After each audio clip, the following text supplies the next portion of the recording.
мыскыл тамашабыз деле болбой калган, биздин айткандарыбыз кайра эле алардын айтып чыкканын эле биз айтып атсак эле анан биз кудул болмок белек. Тигилер биринчи айтып коюп атсачы. Боюңузга асылып тийишкендер барбы тамашалап?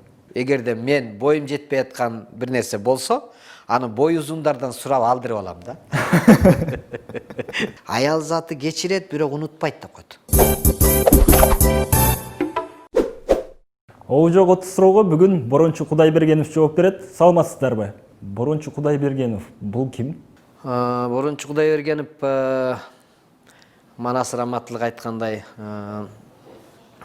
жайлоодо кедей дыйкандын үй бүлөсүндө төрөлгөн бир чабандын баласы. Борончу деп ат коюлуп калган ошондон Сарбулак деген булактын жээгинде төрөлгөн. Келечекте бала кезде атамдын атын чыгарсам, атам башын бийик кылып алып жүрсө, баланчанын баласы экен, жакшы бала экен деп айтса, атам сүйүнүп калсын деп ошого аракет кылган бир бала болчу. Андан кийин жумгалдык экен деп айтсын деп аракет кылган. Андан кийин эми кыргыз чоңойгондон кийин эми кой кыргызстандык турбайлы көрсө деп анан эми колубуздан келсе ушу кыргыздын атын чыгарсакпы, же бир кыргыз элине бир пайда жагынан, жакшы жагынан бир пайдабыз тийип калабы деген мааниде. Кемчиликтер болуп калса, ким болсо дагы бийликтегилерби же өзү карапайым элдин өздөрүнүн кемчилигиби баарын ошо тамаша жолу менен айтканга аракет кылып жүргөн бир адам. Сизде оожоктук сапаттар барбы? Оожоктук сапаттар көп эле дем. Ал ар бир адам мындай сөз ушул өзү каяктан чыккан оожок дегенчи.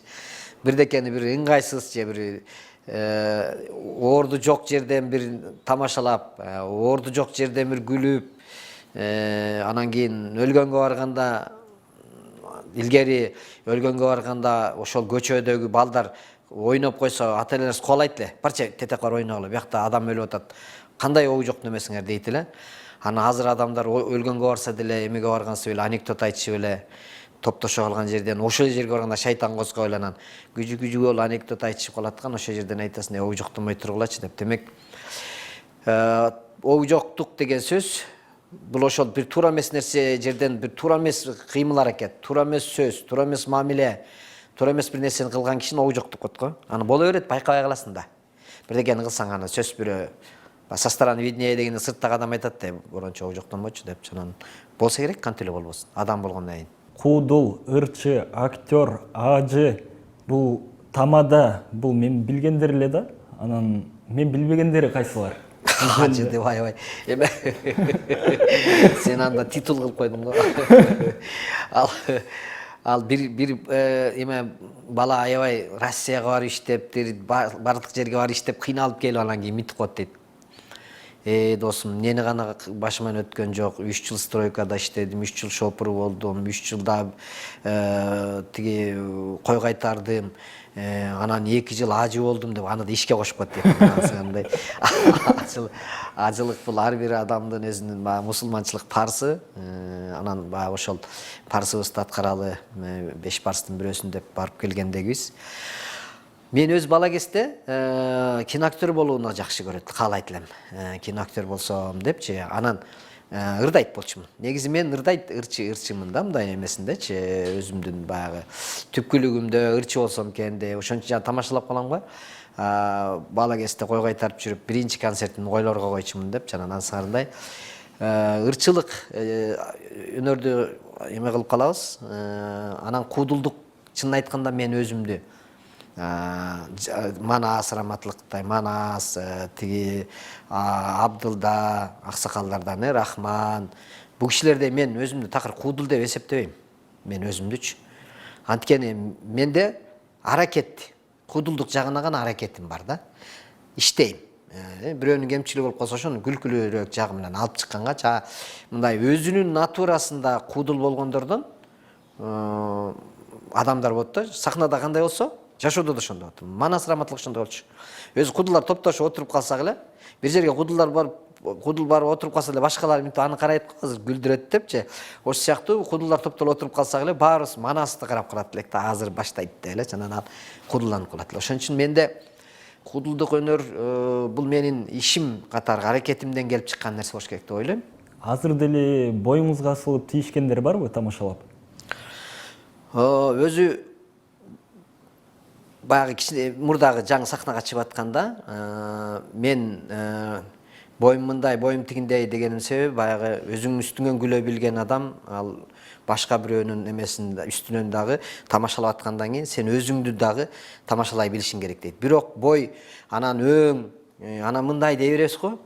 Ал кемчилик эмес. Ал артыкчылык деп койсо да болот да. Азыр борончуну моундай болуп, накачанный болуп отуруп турган сен элестетип көрсөң кандай болот эле мисалы да. Демек ушул туруш турпатымды Кудай Таала жаратып койгон болсо, ал баардык нерсеге шүгүр. Эгерде мен боюм жетпей аткан бир нерсе болсо, аны бой узундардан сурап алдырып алам да. Күлкү ден соолуктун мүлкү деп айтабыз. Анан ошондо ооруган кишини ооруканага алып барбай эле куудулдардын концертине бир алып барып койсок жакшы болуп калабы? Эми бул орустар айтмакчы первоначальный подход деп коелучу биздики. Себеби башка өлкөлөрдө күлкү терапия.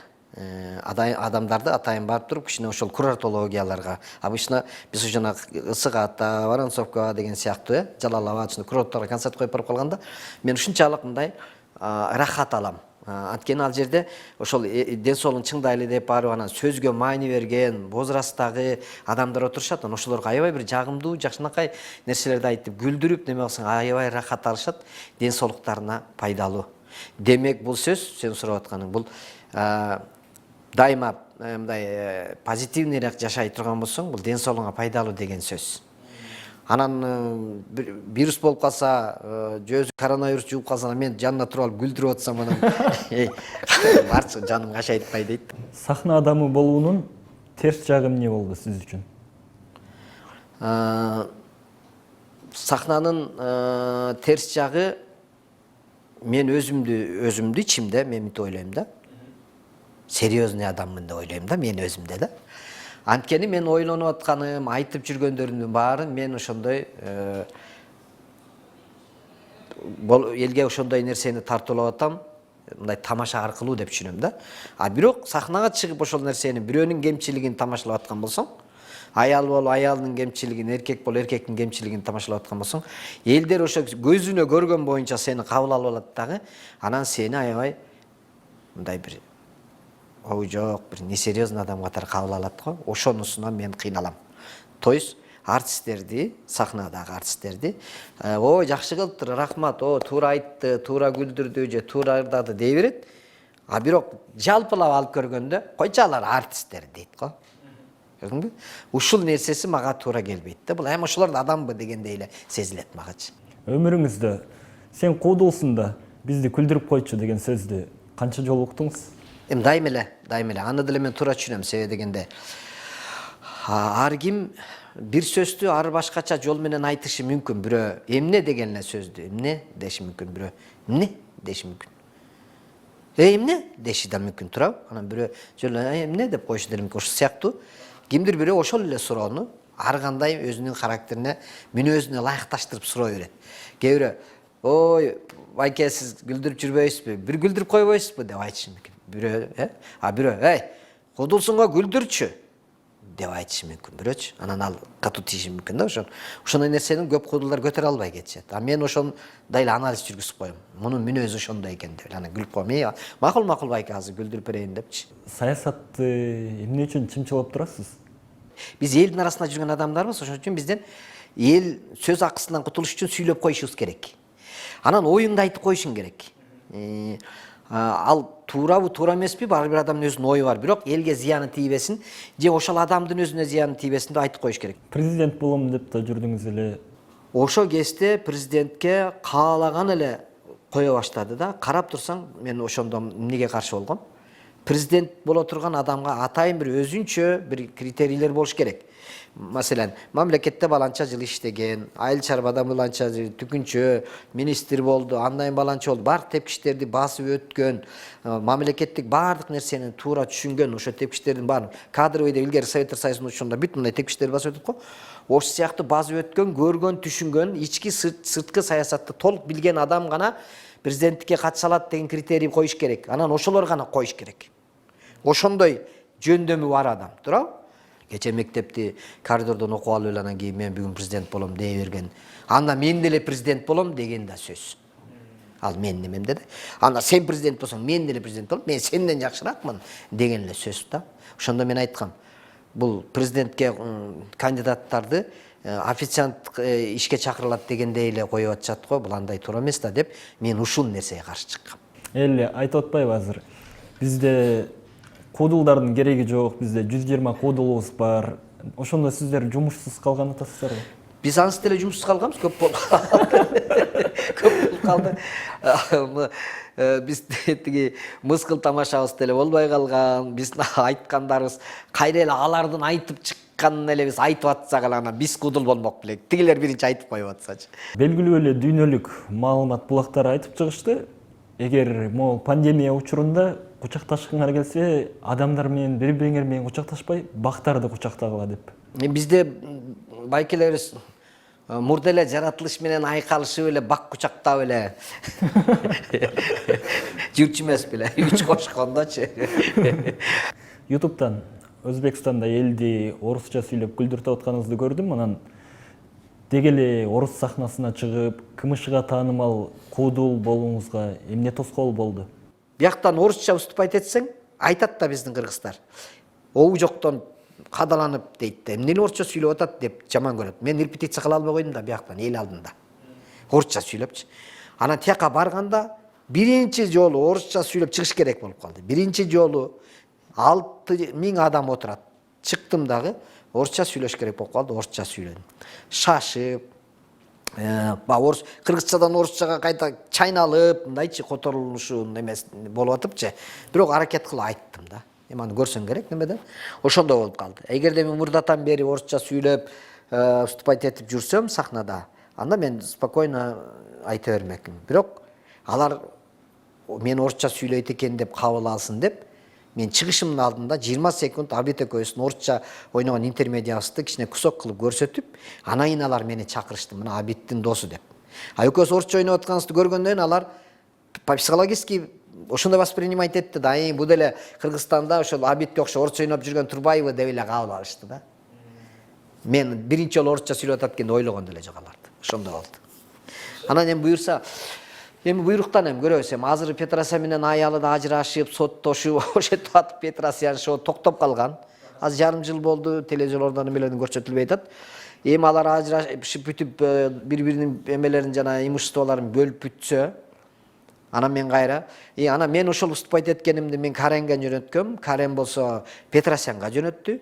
Петросян болсо WhatsApp-анда аны кабыл алды.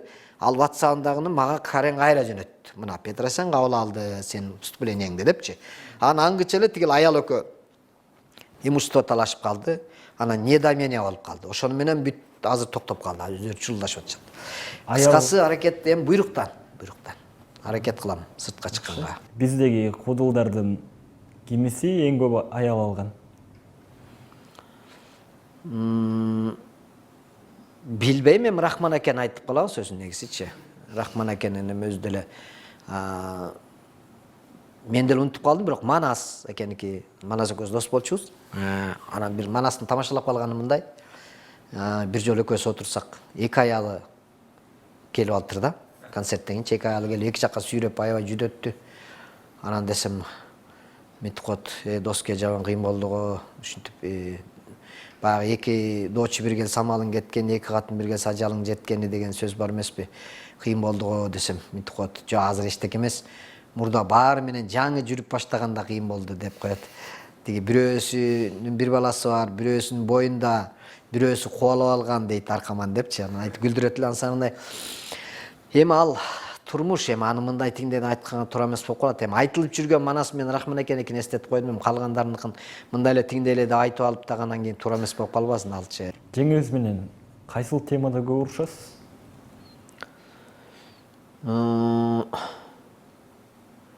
Негизи жеңең көзгө урушпайбыз да. Мен мындай андай эме эркектерден эмес, мындай кол көтөрүп, же бакырып, же мынтип андай кылбайм менчи. Аярлап мамиле жасайбыз. Балким ошондон ынтымак болот болуш керек. Сага деле ошол нерсени айтам кеңешти. Көңүл жаман да. эгерде көңүлүн калтырып алсаң, ал иште калып калат. Аял заты кечирет, бирок унутпайт деп койт. Аял заты ушундай да, сен тормоз кылып койсоң, келинчегиң кечирип коет. Бирок бир 15 жылдан кийин бирдеке бир косяк кылып койсоң, архивден алып чыгып туруп эстетип коет. Баягы баланчанчы жылы, баланчанчы күнү баланча кылбадың беле деп туруп сагап келип моңдер. Факт налицо коюп коет да. Ошон үчүн көңүлүн калтырбашка аракет кылыш керек. Мен дагы эптеп ошо аракет кылам, чтобы туура эмес кылып алышып, же бирдеке кылып көңүлүн калтырбайынчы депчи. Далай эле көңүлүн калтырдык коем эмес, баягы эркек. Ар нерсе артист болсоң, тең шалпакта эле ойдо тоодо жүрө берипчи. Жеңең дагы мен ошондой көңүлүмдү карап турат да. Ошон үчүн ошол бойдон калса жакшы да. Карыганда кийин жакшы жетелешип жүрөсүң да. Кийинки келчү конокко сизден 3 суроо болсунчу. Тамашалуу, оожок суроолор болсо да боло берет. Эмнеге артисттер бирөөнүн үйүнө конокко барса эле боюн көтөрө берет? Өзү үйүндө бир чыны чай бере албайт дагы, бирөөнүн үйүнө барса эле бою көтөрө берет. Эмнеге артисттер гастролдо жүргөндө бирөө үйүнө чай ичкиле деле чакырса эле ошол үйдө деп чай ичип туруп эле ошол бойдон 3 күн жашап алат?